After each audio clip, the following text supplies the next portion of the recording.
allons associer notre prière à celle de l'unième mot de la troisième maternelle A, mot divine de la troisième maternelle C, et Sangla suivi de la deuxième primaire A, Malula Chienne de la deuxième primaire B, Chiongo Myriel de la troisième primaire C, Dimoué de la cinquième primaire B et Madame Assissa Irène, enseignante de la troisième maternelle C, qui aujourd'hui célèbre leur anniversaire de naissance. Nous allons confier à la miséricorde divine nos frères qui nous ont précédés auprès du Seigneur. Papa Pascal, Kouloué, Papa Flavien, Azuma, Papa Henri Mengi, Papa Guader, Moulouba. Que le Seigneur leur accorde le repos éternel. Au nom du Père, et du Fils et du Saint-Esprit. La grâce de Jésus le Christ notre Seigneur, l'amour de Dieu le Père et la communion de l'Esprit Saint soient toujours avec vous. Et avec votre esprit.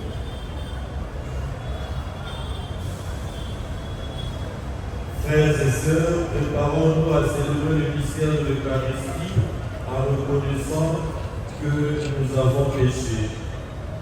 Je confesse à Dieu Tout-Puissant.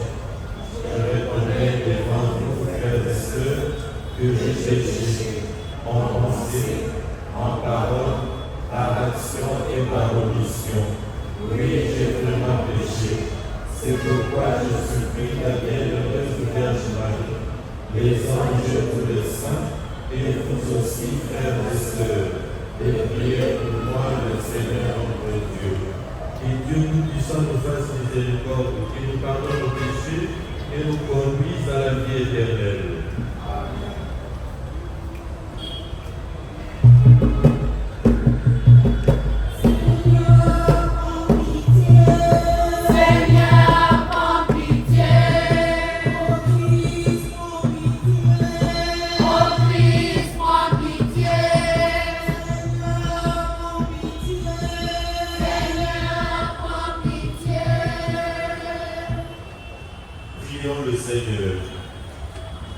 Nous t'en prions, Seigneur, que ta grâce nous dévance et qu'elle nous accompagne toujours pour nous rendre attentifs à faire le bien sans relâche.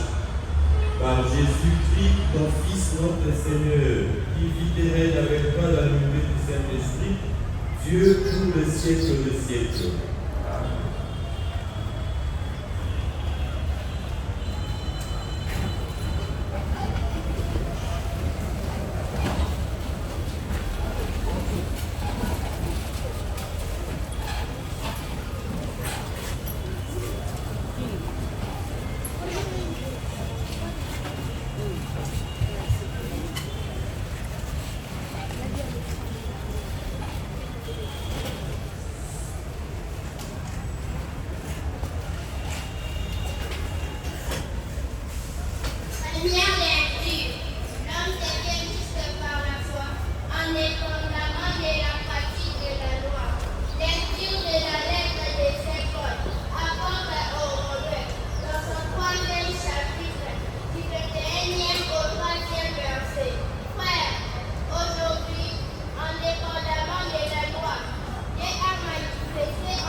Seigneur, Seigneur, qui subsistera. Mais près de toi se trouve le printemps pour que l'homme te crée. Près du Seigneur est l'amour. Près de lui apporte le rachat. Près du Seigneur est l'amour. Près de lui apporte le rachat. De profondeur, je crie vers toi, Seigneur, Seigneur, écoute mon appel. Que ton règne se fasse attentif au cri de ma prière. Près du Seigneur est l'amour. Près de lui apporte le rachat.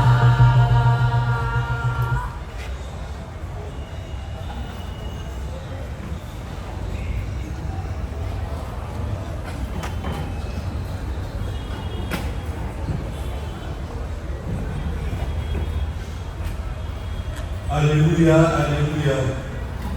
Heureux qui se plaint dans ta loi, Seigneur, Dieu murmure ta loi, jour et nuit. Alléluia. Le Seigneur soit avec vous. Et avec votre esprit. Évangile de Jésus le Christ selon Saint Luc. Au 11e chapitre du 47e au 54e verset. Veuillez vous asseoir.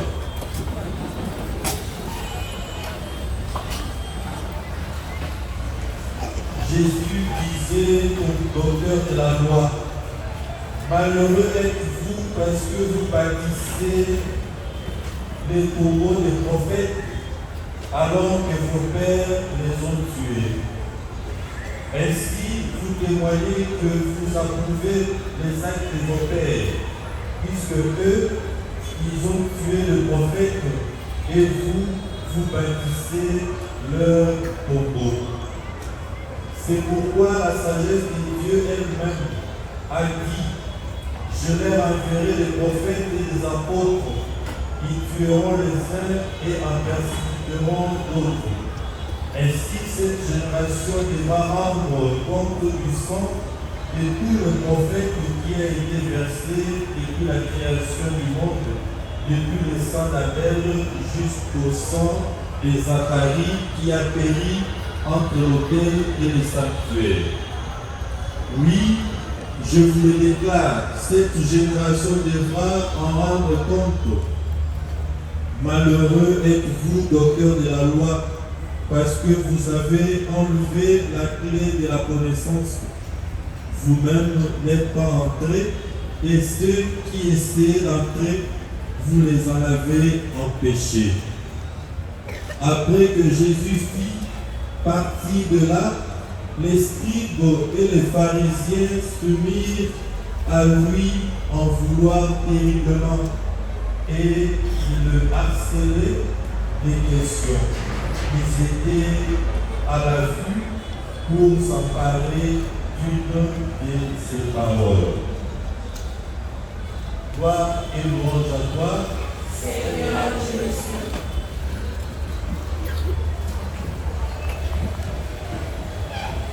chers frères et sœurs dans l'église Shalom.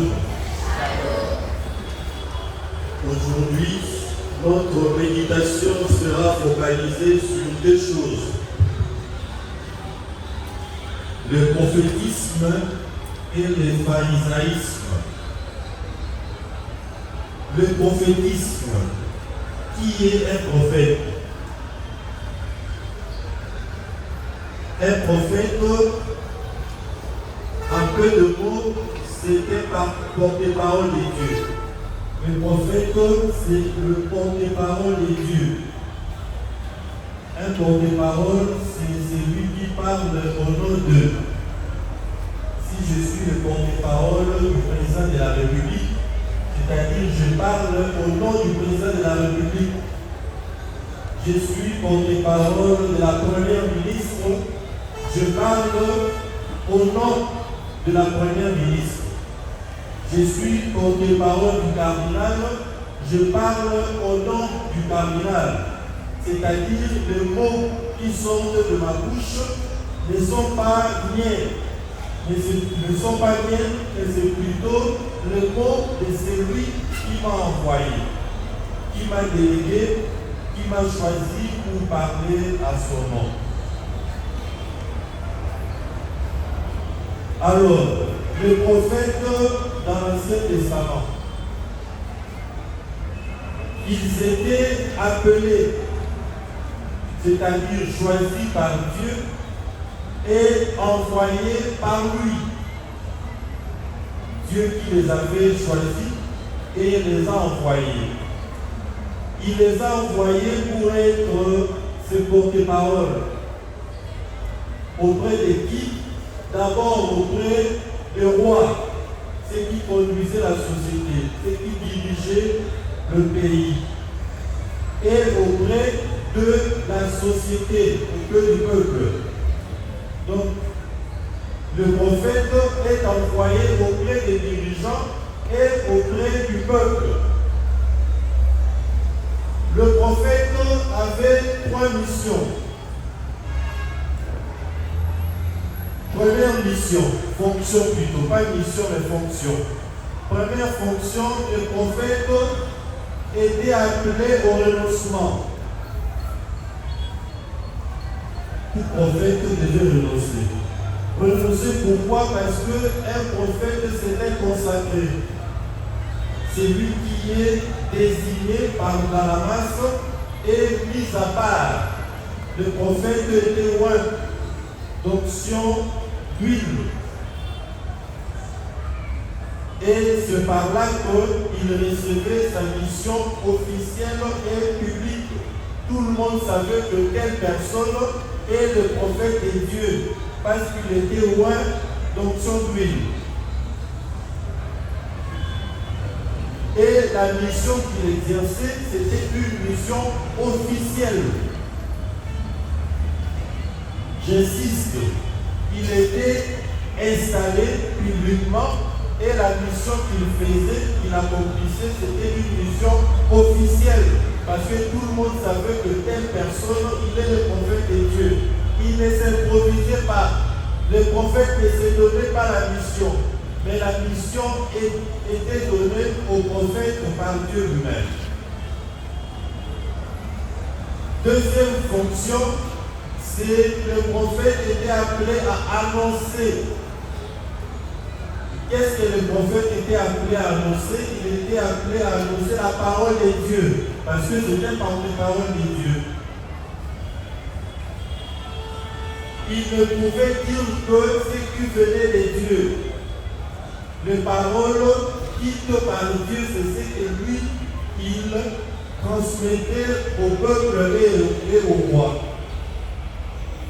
Par rapport à ça, le prophète devait être fidèle. Un porte-parole doit rester fidèle au message qui lui est transmis. Il ne doit pas ajouter des choses, il ne doit pas enlever les choses, mais il doit garder le message tel que cela lui a été transmis. Shalom. Troisième fonction. Le prophète était appelé à dénoncer. Dénoncer quoi? Dénoncer le mal dans la société, sans peur, sans complaisance, sans parti pris. J'ai bien dit que la mission c'était à exercer auprès du roi ou des dirigeants et auprès du peuple. C'est facile de parler, de s'adresser au peuple. Mais ce n'est pas facile de parler, de s'adresser aux dirigeants, d'interpeller les dirigeants. Dénoncer, c'est-à-dire interpeller, dire haut tout ce que les gens font dans l'obscurité. On connaît l'histoire de Jean-Baptiste. Nous avons lu le texte il n'y a pas longtemps. Il avait été décapité, la tête coupée parce que il avait dénoncé le mal Et ce mal qu'il avait dénoncé lui a coûté la vie. Et d'autres prophètes de l'Ancien Testament, comme Jésus lui-même l'a rappelé, ils sont morts persécutés. Parce qu'ils se sont adressés au plus fort de la société, sans peur. Ils ont dit des choses telles quelles. Donc on doit retenir le prophète à trois fonctions. Renoncer, c'est-à-dire il doit laisser tout ce qui est mondain, l'attachement au bien matériel. Il doit être mis à part. Il ne doit pas vivre comme tout le monde. Il doit rester attaché à Dieu seul. Il doit annoncer la parole de Dieu, il doit porter la parole de Dieu. Il doit dénoncer, il doit interpeller ceux qui se méconduisent dans la société. Qu'on soit dirigeant ou pas, on doit interpeller tout le monde. Je le dis parce que j'insiste sur le prophétisme, parce qu'aujourd'hui dans notre société, tout le monde est devenu prophète. Et nous faisons foi à ce genre-là, nous croyons à ce que ces prophètes improvisés dans la société nous disent. J'ai bien dit que la mission du prophète est officielle et publique. Dans notre pays, je n'ai pas vu quelqu'un qui a été installé publiquement comme prophète de la nation, prophète de la République démocratique du Congo. Mais il passe dans nos rues, il passe dans nos maisons pour nous donner des prophéties. Voilà, le Seigneur m'a dit ceci, le Seigneur m'a demandé de dire ceci. La mission du prophète, c'était d'annoncer la parole de Dieu et d'interpeller. Mais souvent, les prophètes qui passent dans nos rues, dans nos maisons, ils viennent avec des paroles, des belles paroles pour nous séduire, à les suivre et à dépendre d'eux. Généralement, ils vous disent que non, voilà, le Seigneur m'a montré que tu as l'étoile. Et après, on dit que ton étoile est combattue. Fais attention. Mais jamais le prophète vient te dire que tu te mets comme lui, tu te comportes mal, tu dois beaucoup prier. Tu dois rejeter le mal. Tu dois laisser ceci, tu dois faire ceci pour te conformer à la volonté de Dieu. Mais généralement chez nous, tu as l'étoile, mais ton étoile est combattue. Là, on t'amène, on te pousse à la haine. Et toi, tu dois te mettre maintenant dans une posture à commencer à chercher qui est en train de combattre mon étoile. Et les sorciers seront les grands-pères, les grands-mères, les parents, les frères, les sœurs, les voisins, et ainsi de suite, parce qu'on a mis dans notre tête des paroles qui nous manipulent en fait. Mais le prophète en Israël ne venait pas pour manipuler le peuple, mais il venait pour rendre le message de Dieu et dénoncer le mal dans la société. Voilà pourquoi leur sort généralement c'était la mort. Là c'était le prophétisme. Au sens large, nous tous baptisés, nous sommes des prophètes. Nous tous baptisés, nous sommes des prophètes.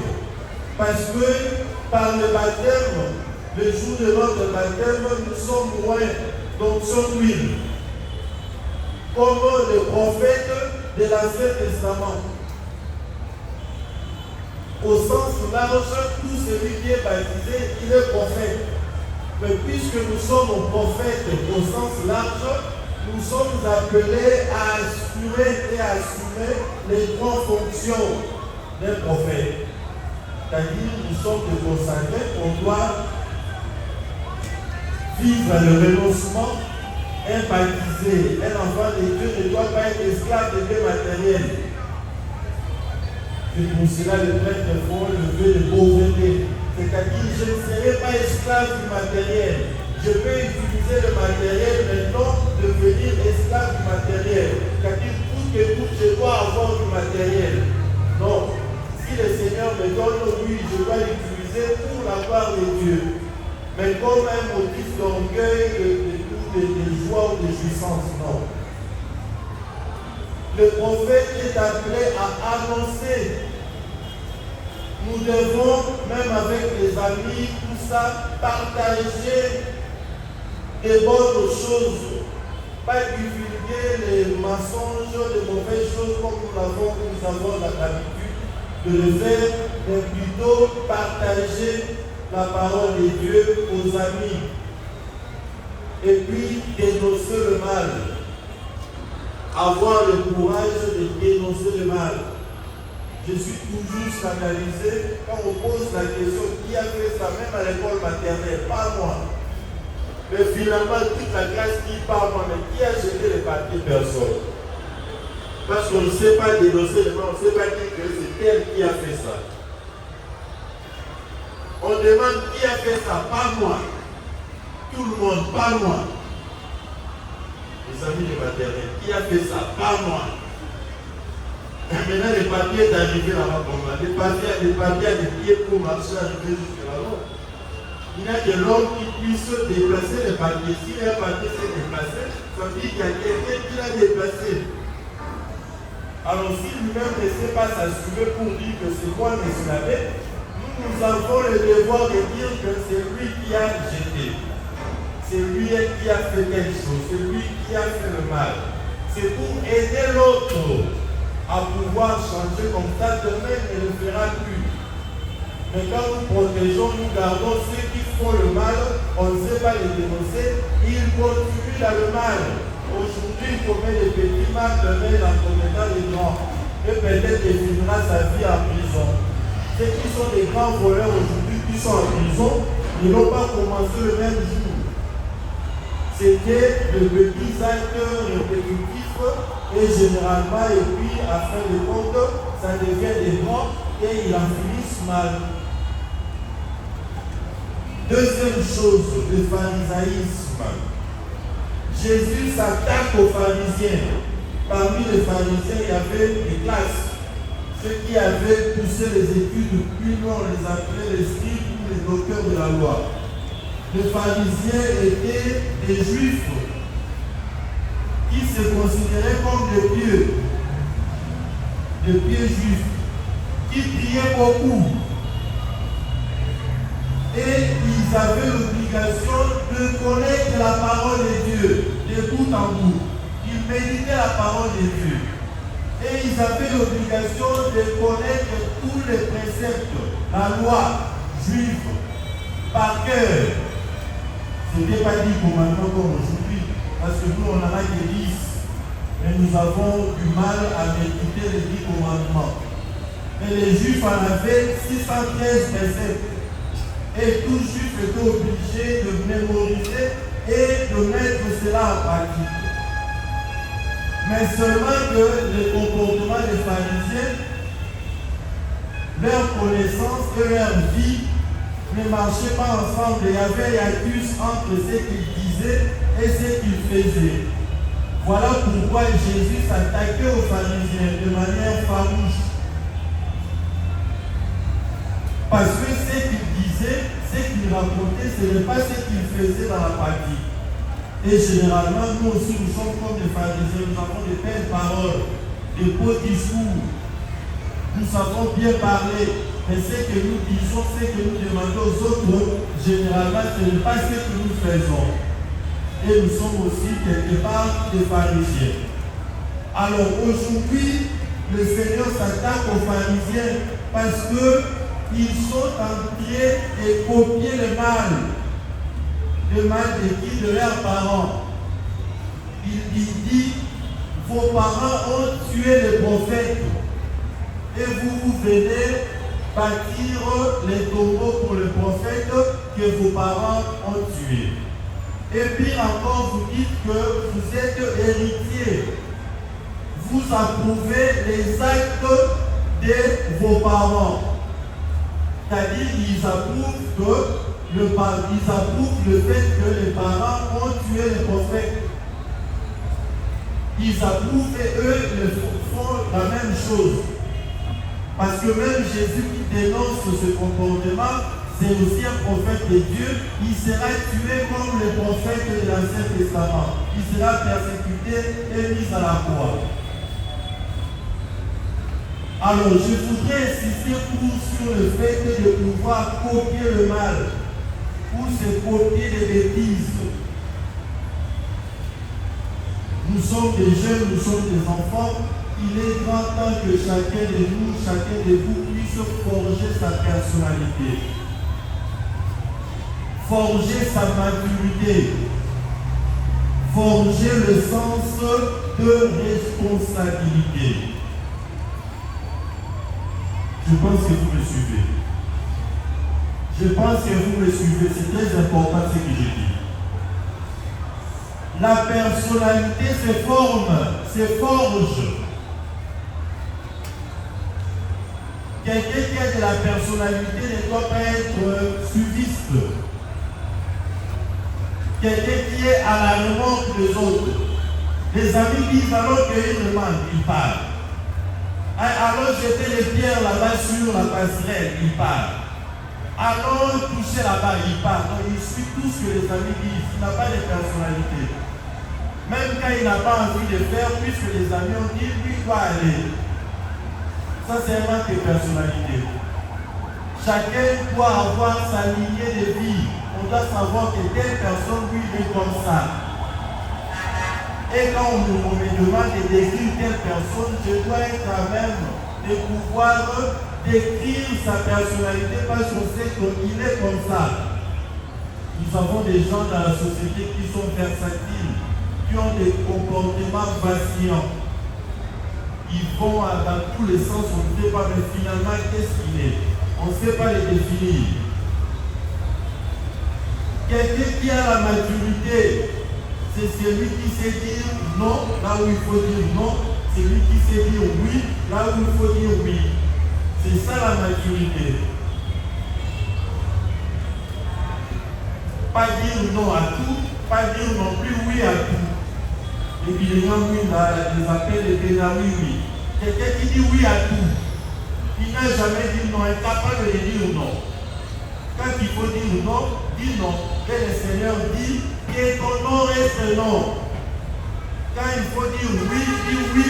Et le Seigneur dit que ton oui reste oui. Il ne faut pas être ni chaud ni froid. Le Seigneur dit la place de celui qui est ni chaud ni froid, c'est à la fer, dans le feu. Celui qui n'a pas de non n'a pas de oui. Où il a de parfois ce oui, parfois ce non, ça change de couleur. Ta place c'est à la fer. Avoir la maturité, on ne copie pas les bêtises. Ce que vous voyez de mal auprès de vos aînés, auprès de vos amis, ne les copiez pas. Il y en a qui étaient de bonne éducation à la maison. Mais depuis qu'il est à l'école, il a des amis, à la maison, il ne comprend plus. Parce qu'il ne forge pas sa maturité. Il commence à copier les mauvaises habitudes des amis. Aujourd'hui, nous avons un sérieux problème à l'école avec vos aînés de l'école secondaire qui, après l'examen d'État, ils viennent casser l'école. Et vous aussi, derrière, vous allez faire la même chose. Parce qu'on copie les bêtises. Venir casser l'école, est-ce que c'est un bon acte? Le mauvais acte, on ne copie pas. Mais curieusement, vous aussi, après 6 ans, dans 6 ans, vous allez faire la même chose. Après l'examen d'État, vous avez réussi, et vous venez casser l'école. Vous venez forcer le portail de l'école. Mais vous cassez le portail de l'école. La nuit, on ne sait plus fermer le portail de l'école. Et le voleur entre et vole les biens de l'école. Vous allez tirer. C'est idiot. On ne comprend pas pourquoi on doit venir forcer le portail de l'école, sortir les amis qui étudient, qui rentrent à la maison parce que moi j'ai reçu l'examen d'État. Puisque moi j'ai reçu l'examen d'État, on doit fermer les écoles, personne ne peut plus réussir à l'examen d'État ou passer l'examen d'État après moi. C'est ça la logique. Puisque moi j'ai réussi, c'est fini, le monde doit s'arrêter. Quelqu'un qui a la conscience doit se dire, avant moi il y avait des gens qui avaient reçu aux examens d'État. Après moi aussi il y en aura. Laissons plutôt la chance à ceux qui sont derrière nous de profiter aussi des bons cadres que nous avons pour bien étudier, pour préparer leur avenir.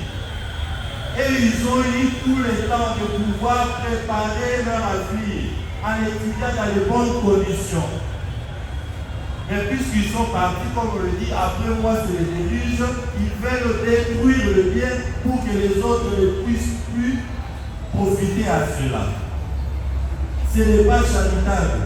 Voilà pourquoi Jésus s'en prend aux pharisiens. Il a dit, vos pères ont tué le prophète et vous avez approuvé leurs actes, accompagnant simplement ce que vos pères ont fait. Alors, pour ne pas copier les mal des autres, il faut avoir la personnalité. C'est-à-dire, il faut avoir votre façon de vivre propre à vous. Il faut avoir la maturité, savoir dire non et savoir dire oui. Les amis veulent t'entraîner sur un mauvais chemin, dire que je ne partirai pas ça, ce n'est pas mon éducation. Ma famille ne m'a pas éduqué comme ça. Mon école ne m'a pas instruit comme ça. C'est pas ce que j'ai appris à l'église. Moi je suis chrétien, je ne dois pas me comporter comme ça. C'est ça, avoir la maturité. Même quand on est trop jeune comme vous, il faut avoir de la maturité. Voilà pourquoi il y a un adage qui dit aux hommes bien-nés, c'est quoi? Aux hommes bien-nés, la valeur n'atteint point le nombre d'années. C'est-à-dire qu'il y a des enfants qui se comportent sérieux, de manière sérieuse, plus que même les adultes.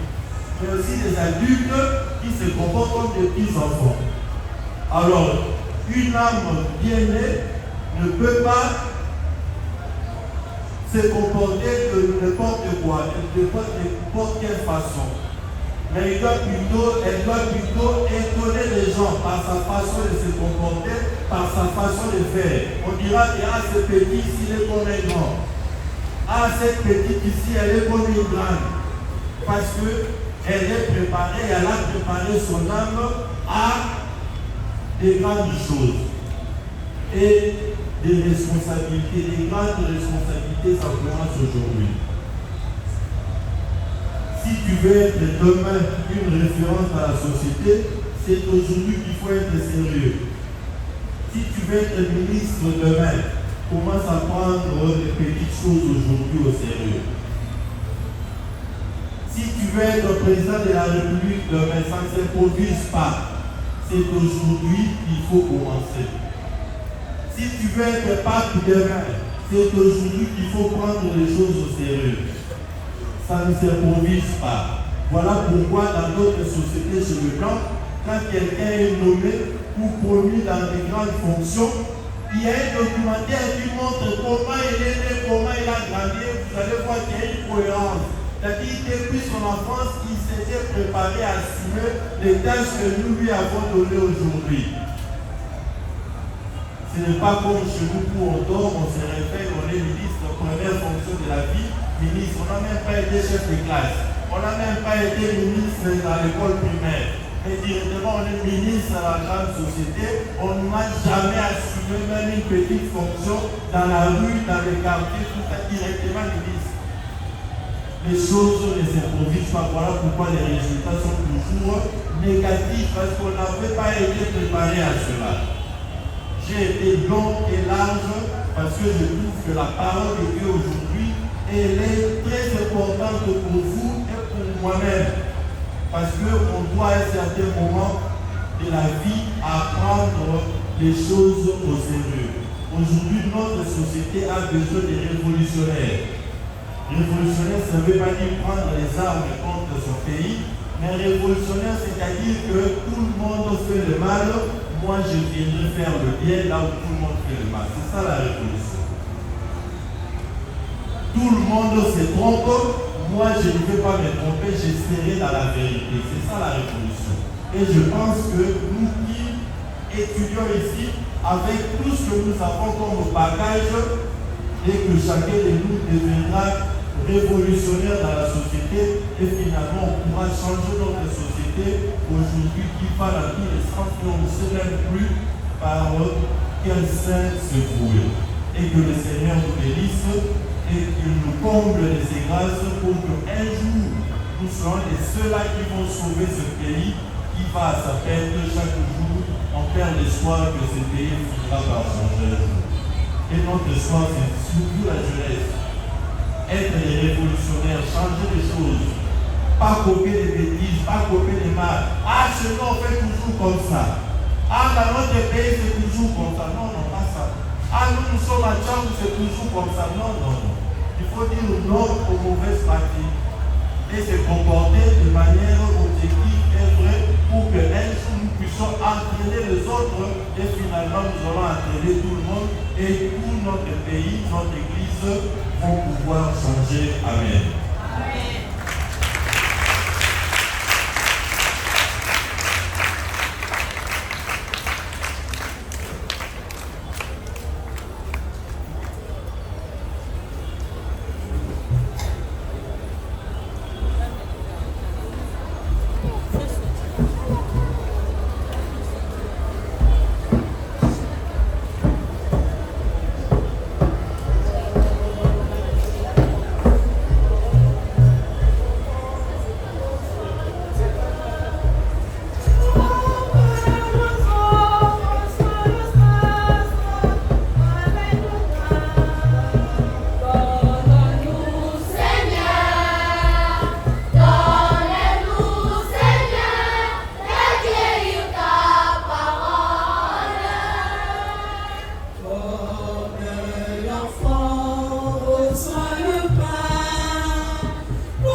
Avec l'offrande de ces sacrifices, accueille, Seigneur, les prières de tes fidèles, que cette liturgie célébrée avec ferveur nous fasse parvenir à la gloire du ciel. Par Jésus le Christ notre Seigneur, maintenant et pour les siècles des siècles. Amen.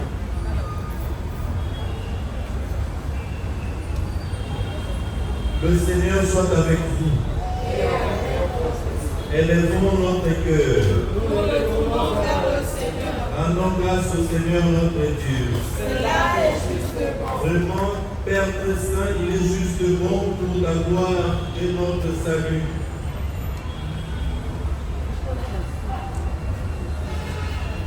et t'offrir notre action de grâce toujours et en tout lieu, Seigneur, Père très saint, Dieu éternel et tout-puissant. Tu n'as pas besoin de notre louange, pourtant c'est toi qui nous donne de répondre à tes bienfaits en te rendant grâce. Nos chants n'ajoutent rien à ce que tu es, mais nous font progresser vers le salut par le Christ notre Seigneur. C'est pourquoi, unissant nos voix à celles des anges, nous te louons dans la joie en proclamant.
Toi qui es vraiment saint, toi qui es la source de toute sainteté, Seigneur, nous te prions.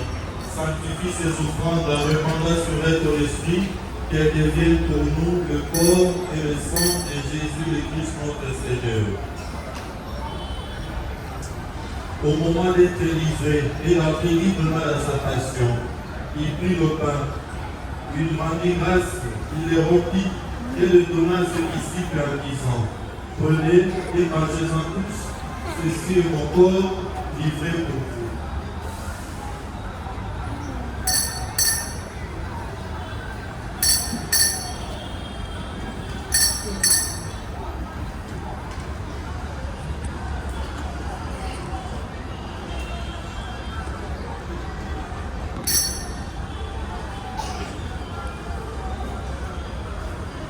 De même, après le repas, il prit la coupe et de nouveau il rendit grâce et la donna à ses disciples en disant: prenez et buvez-en tous, car ceci est la coupe de mon sang, le sang de l'alliance nouvelle et éternelle, qui sera versé pour vous et pour la multitude en rémission des péchés.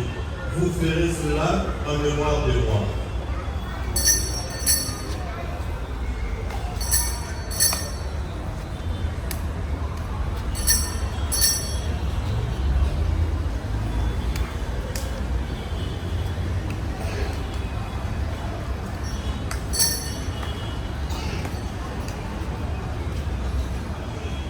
Il est grand le mystère de la foi.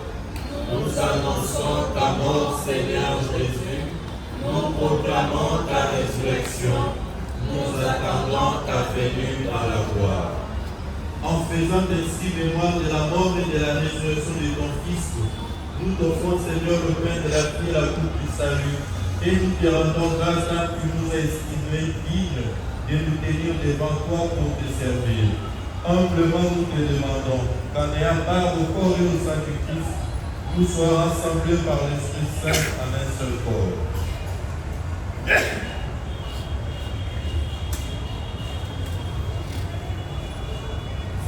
Seigneur de tous les Christ répandu à travers le monde, et a grandi dans ta charité, en union avec notre partenaire, notre évêque fidèle, et tous les évêques de l'Église de l'Église.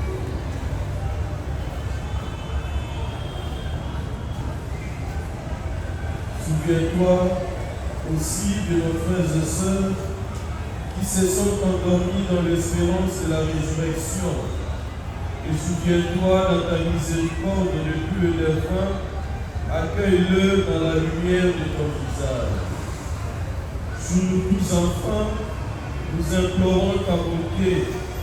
Permets qu'avec la Vierge Marie, la bienheureuse Mère des dieux, avec Saint Joseph son époux, les apôtres et tout le sang qui ont fait ta joie au long des âges, nous ayons part à la vie éternelle et que nous chantions ta louange et ta gloire par ton Fils Jésus le Christ.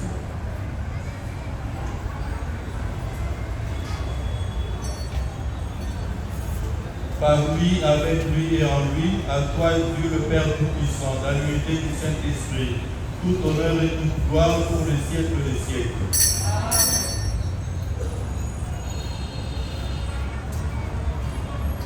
Unis dans le même esprit, nous pouvons dire avec confiance la prière que nous avons reçue du Sauveur. Notre Père, qui es aux cieux, que ton nom soit sanctifié, que ton règne vienne, que ta volonté soit faite sur la terre comme au ciel. Donne-nous aujourd'hui notre pain de ce jour. Pardonne nos offenses, comme nous pardonnons aussi à ceux qui nous ont offensés. Et ne nous laisse pas entrer en tentation, mais délivre-nous du mal. délivre-nous de tout mal, Seigneur, et donne la paix à notre temps. Soutenus par ta miséricorde, nous serons libérés de tout péché. À l'abri de toute épreuve, nous qui attendons que se réalise cette bienheureuse espérance, l'avènement de Jésus-Christ, notre Sauveur. Alors, c'est à toi qu'appartiennent le règne, la puissance et la gloire pour les siècles des siècles. Seigneur Jésus-Christ, tu as dit à tes apôtres, je vous laisse la paix, je vous donne ma paix. Ne regarde pas le péché, mais la foi de ton Église. Pour que ta volonté s'accomplisse, donne-lui toujours cette paix et conduis-la vers l'unité parfaite. Toi qui vis et règnes pour les siècles des siècles. Que la paix du Seigneur soit toujours avec vous. Et avec votre esprit.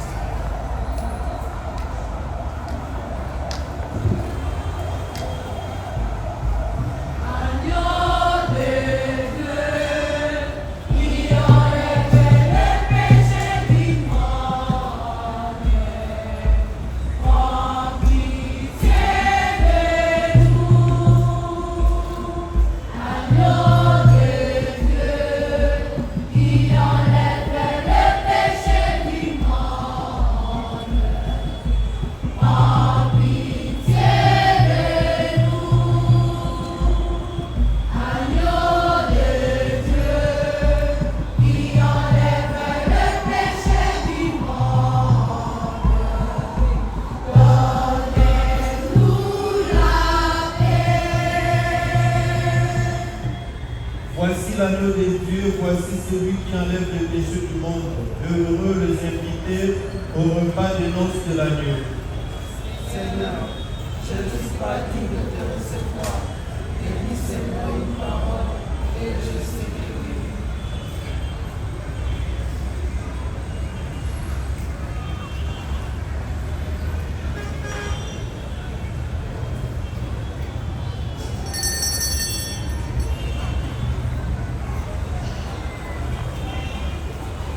Shalom.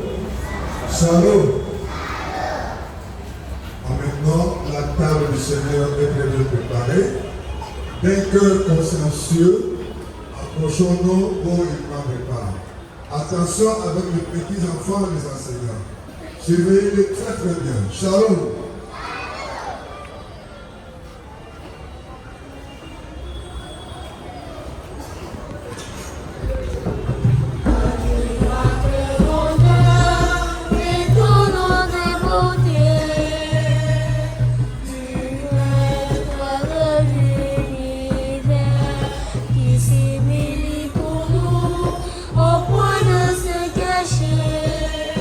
Dans une petite hostie.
Seigneur, Dieu de majesté, nous t'en supplions humblement, puisque tu nous as nourris du corps et du sang récent.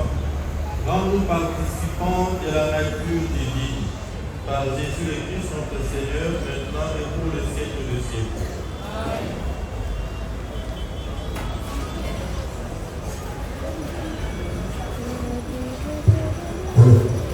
Amen. Shalom. Voilà. Nous sommes arrivés à la fin de notre messe. Nous allons maintenant regagner nos salles de classe. Ceux de maternelle, comme d'habitude, vous sortez par le secrétariat.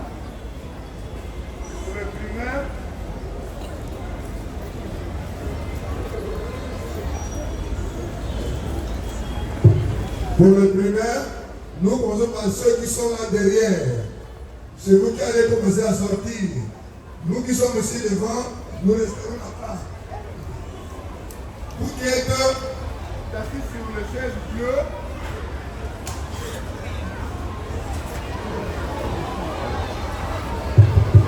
ce n'est pas le moment, attendez d'abord. Vous restez sur vos choses là où vous êtes. À la fin, on va les remettre dans la salle de la 4e humanité, biochimie, bien scientifique. Alors, je rappelle encore aux catéchumènes, après ici, vraiment au bureau pour la présence. Et n'oubliez pas que le samedi, il y a la catéchèse. Silence là-bas au fond, taisez-vous là. Taisez-vous.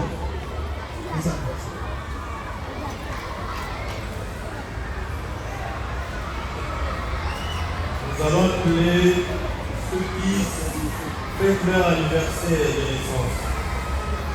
Gonyembo, Ngodivine, et Sanga Sublime, Malula Etienne, Chiombo Meniel, Dimoué, Madame Assissa Irène.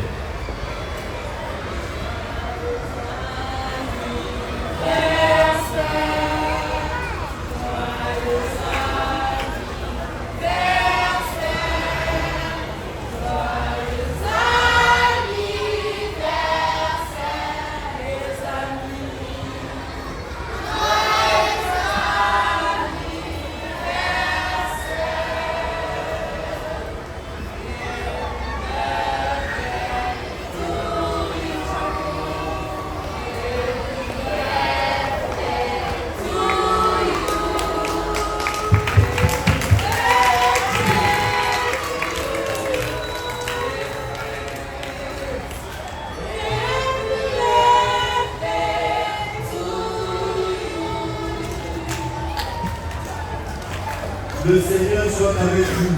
Et avec votre esprit. Que Dieu Tout-Puissant vous bénisse, le Père, le Fils et le Saint-Esprit. Allez dans la paix du Christ.